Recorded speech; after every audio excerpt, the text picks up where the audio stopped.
Merry Christmas Eve, everybody. So, I received a uh, message from someone asking me about my video about an obelisk in ruin, and I wanted to kind of explain.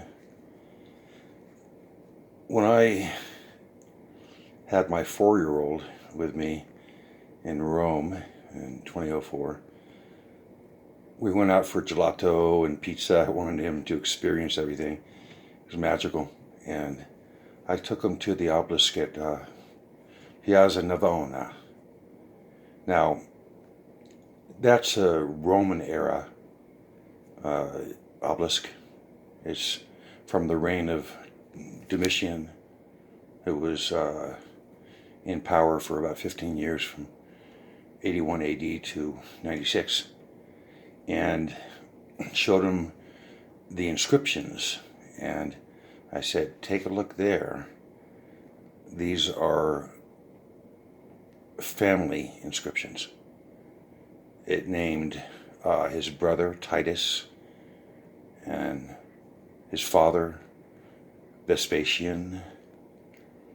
And I said, okay, my son, why would a Roman emperor be so enthralled with an Egyptian obelisk? And you really have to look at that all over the world.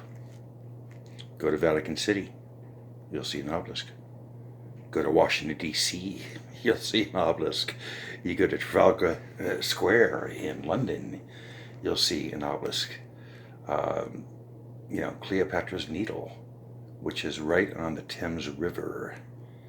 And I've been to places all over the world that have them. And you have to start to wonder why. I have another video that talks about the Hagia Sophia, and you've got a magnificent obelisk there.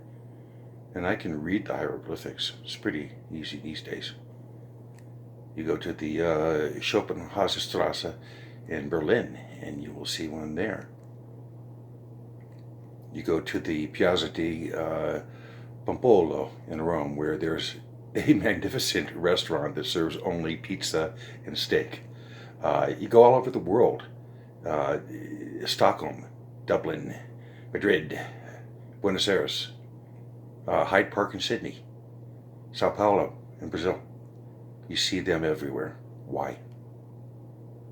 Well, you have to understand what it represents. You have to see how these obelisks are tied to the firmament above us, to the stars of Orion. And Orion was identified with Osiris, who was one of the prima facie gods of Egypt.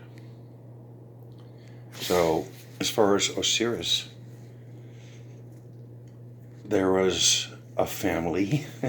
They all married their sisters. This was Egyptian mythology. And in Egyptian myth, Osiris was killed by his jealous brother Seth, otherwise known as Set.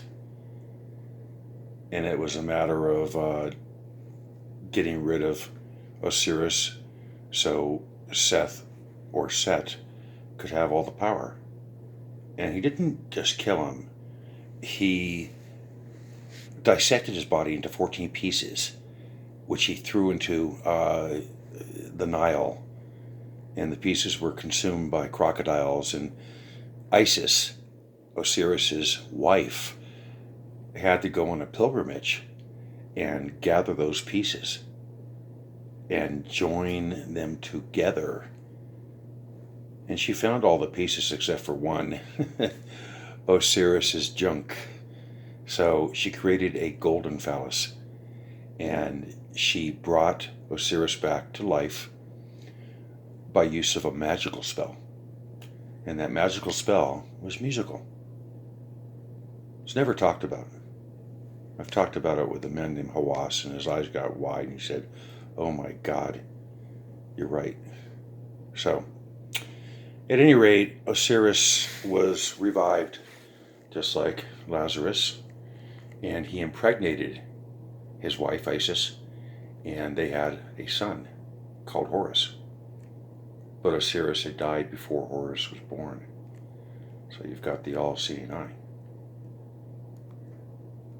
And so to grab power, you see Roman emperors of the past, and then people in power today using the same thing. And that goes back to why I was so reviled by Michael Aquino, because he understood this, but not well. Not well. Where else do you see the pyramids and Egyptian symbols? Take a look at your dollar bill, and you will see the eye of Horus at the top of the pyramid. So we can get into Horus and Baal at a later time, and we will. But it just started to feel like I had to connect the tissue, and that's what we're doing. Thanks for listening, and Merry Christmas Eve.